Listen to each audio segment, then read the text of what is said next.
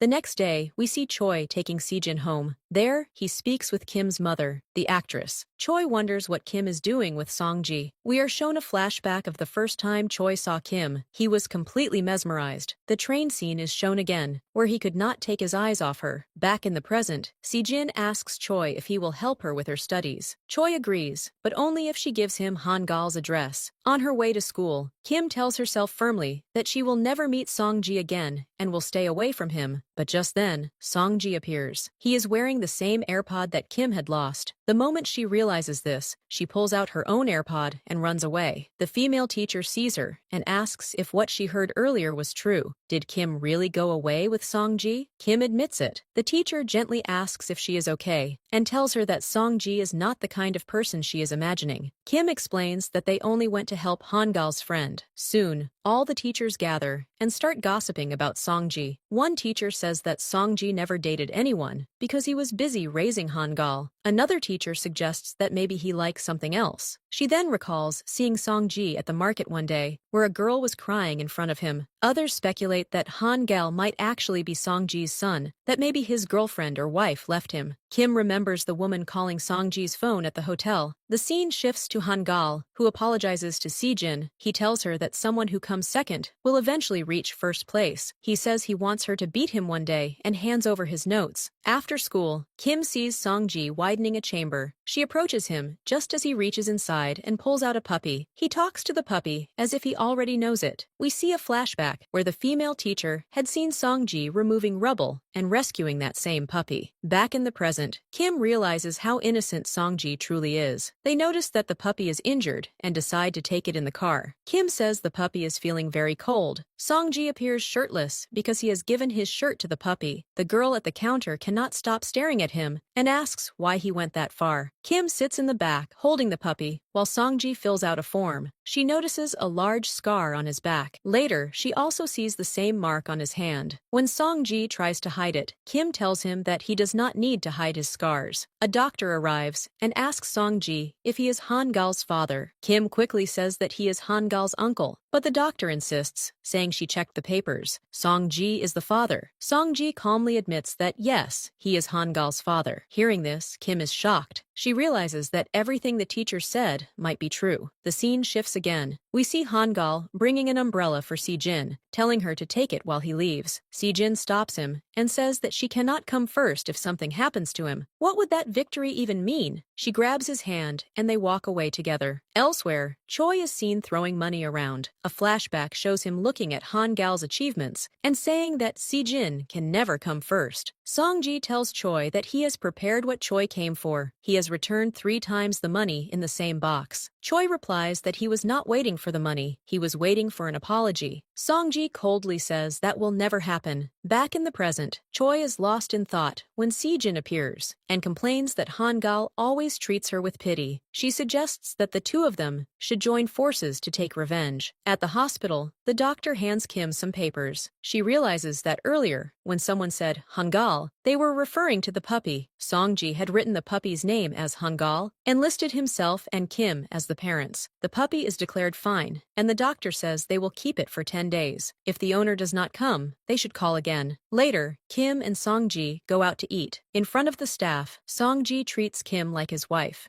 Later, Kim asks him if he would like to go drinking with her. At work, a colleague tells Song-ji that Kim is interested in him, that if she does things she never did before, it means she likes him. Later, Song-ji arrives dressed up and sees Kim waiting in bright clothes. She smiles at him. At the restaurant, Kim feeds him food with her own hands. She even wears an apron, bringing them extremely close. As they walk together, Kim says that her students will visit his workplace. She praises his work. Song-ji starts wondering if she likes him. He repeatedly tries to ask, do you, but cannot finish the sentence. Finally, Kim says yes. He is thinking correctly. Hearing this, Song-ji becomes extremely happy. After a brief pause, Kim finally speaks and says, I remember you now. The moment she says this, we are taken into the past. In the flashback, we see Kim drinking heavily. Nearby, Song-ji is sitting with the people he works with, eating together. Kim looks completely broken, deeply hurt, and lost in her thoughts. She drinks so much that she almost collapses. Just as she is about to fall, Song-ji catches her and helps her sit properly. He stops her from drinking any more alcohol and instead gives her food to eat. Irritated and emotional, emotional, Kim snaps at him, saying, "What is your problem? Why do you people always interfere in other people's lives?" The story returns to the present. Song-ji looks at her and says, "So that's why you called me here today. That's why you wore these clothes, because you were wearing the same clothes that day." Kim replies that he did a lot for her that day, and she came here only to repay him. She admits that Song-ji helped her that night, and that is the reason she came. We also see her giving him something sweet to eat. After saying this, she turns around and starts to leave, but Song-ji stops her. His voice turns serious as he asks, "That day, did you want to die, or was it really an accident?" Hearing this, Kim freezes. Once again, we are taken into the past. We see Kim walking unsteadily on the street, completely drunk. A truck is coming straight toward her, and she stands right in front of it. Just then, Song-ji rushes in and saves her at the last moment. This is the same incident. After saving her, Song-ji gives her something sweet and tells her, "If you eat something sweet, you'll feel better." Back in the present, Kim's face turns dark. She becomes angry and says, "Who do you think you are, that I should tell you all this? Just because I talked to you a little? You started thinking I'm your friend? That's not true at all. From today onward, don't interfere in my life. Don't involve yourself in my matters." After saying this, she walks away. We see Song-ji trying to stop her, but she leaves. The next day, Kim is standing near a tree, staring at it angrily. She suddenly kicks it. Immediately, bees come out of the tree and start chasing her. Panicked, she runs out of the house and suddenly bumps into Choi. Choi saves her from the bees, but he himself gets stung. Kim starts treating his sting with concern. Choi tells her that he brought something for her to eat, her favorite dish. He also hands her his card and says, "When you eat it, you'll need my number." At the same time, we see Song-ji messaging Kim, apologizing and saying that maybe he made a mistake. Later, we see Song-ji arriving at the taekwondo training place. The person the master was talking about turns out to be none other than Song-ji himself. Song-ji tells everyone that he will fight another day because his mood is not right today. But the PE teacher insists that he wants to fight him. The two of them begin sparring. Song-ji's mind is completely unsettled, and because of that, the PE teacher manages to lift him and slam him down. Still, Song-ji refuses to give up because he is thinking about Kim. At that moment, the lady teacher receives a call from Kim. Hearing her voice, Song-ji suddenly snaps back into focus and throws the PE teacher away. He overhears that bees are troubling Kim. The scene shifts to school, where the sports festival is taking place. There are two teams, the blue team and the white team. Han-gal is in the white team, while Si-jin is in the blue team. The teachers are gathered together, and the lady teacher says she downloaded an app where she found a man who can handle bees. The man has written that his family has always done this work. We then see all the teachers drawing balls to decide teams. Kim ends up drawing the white team ball. Next, Mr. Hang says that the blue team members are very weak. He forcefully takes Kim into his team and replaces her with someone else. Si-jin hears all of this. At home, Kim keeps thinking about how she can change this unfair decision. She then starts eating the food Choi brought. As soon as she tastes it, she is reminded of her father. We see a flashback of her father feeding her lovingly. Back in the present, Kim starts crying. She remembers Choi telling her to call him after eating, so she calls him, but he doesn't answer. Just then, she hears noise outside. A man arrives to remove the bees. It is none other than Song-ji. Kim tells him that even if the pot breaks while doing the work, it's fine. We then see Song-ji take the entire beehive down and crush it completely. Seeing this, Kim casually tells him to take extra money and also cut down the tree below. As Song-ji cuts the tree, Kim brings food for him. At that moment, she receives a call from Choi. She tells him that the taste of the food feels familiar. Choi replies that he can tell her the recipe. Kim thanks him and asks to meet somewhere. Song-ji hears all of this. Enraged, he cuts the entire tree at once. The tree starts falling toward Kim, but Song-ji rushes forward and holds it with his own strength, saving her. The scene shifts to Han-gal and Si-jin. Jin returns Han-gal's book, questioning what good it will do. Han-gal replies that he can teach her as well. He teaches Si-jin sincerely, and she leaves impressed. Before going, she pulls out a ball and says, "If I win tomorrow's match, I'll take a selfie with you." She teasingly calls him a loser and walks away. Han-gal stands there, smiling like someone completely in love. On the other side, Kim confronts Song-ji. She now knows that it was him all along. Song-ji explains that he only came to help her because he felt he might have done something wrong that day, but Kim angrily accuses him of stalking her, saying she clearly told him to stay away. We then see Song-ji carrying the entire tree away, terrifying everyone around him. At home, Kim wonders why he came back again. She keeps telling herself that he is just her student's uncle. The next day, Kim meets Choi and thanks him. Choi seems to understand her deeply and knows many things about her. Meanwhile, Songji is already sitting nearby, listening to everything. Kim says, "You wouldn't want to know why I came here from Seoul." Choi replies that if something makes the other person uncomfortable, we shouldn't ask. But then, he adds that some people enter your life anyway. He says all this while looking directly at Songji. After hearing this, Songji leaves. He goes to Bomb, the puppy. People have named the puppy Bomb. Songji blames himself, saying he went there just to listen to their conversation. He admits that he is old-fashioned. When he loves someone, he helps them and says things directly. The scene shifts to Choi, sitting with Kim's parents. Her father is happy because Kim ate the food. Choi asks why their daughter left them. We see a flashback where Kim tells her mother that she wants to fight a case. Her mother refuses, saying she is an actress and that everything would come back to her image. Her mother is only thinking about herself. Kim also goes to her father, but even he doubts her and asks if she really didn't do it. Back in the present, Choi says that first of all, Kim was their daughter. Her father then gives him documents, revealing that Kim had been collecting evidence to file a case.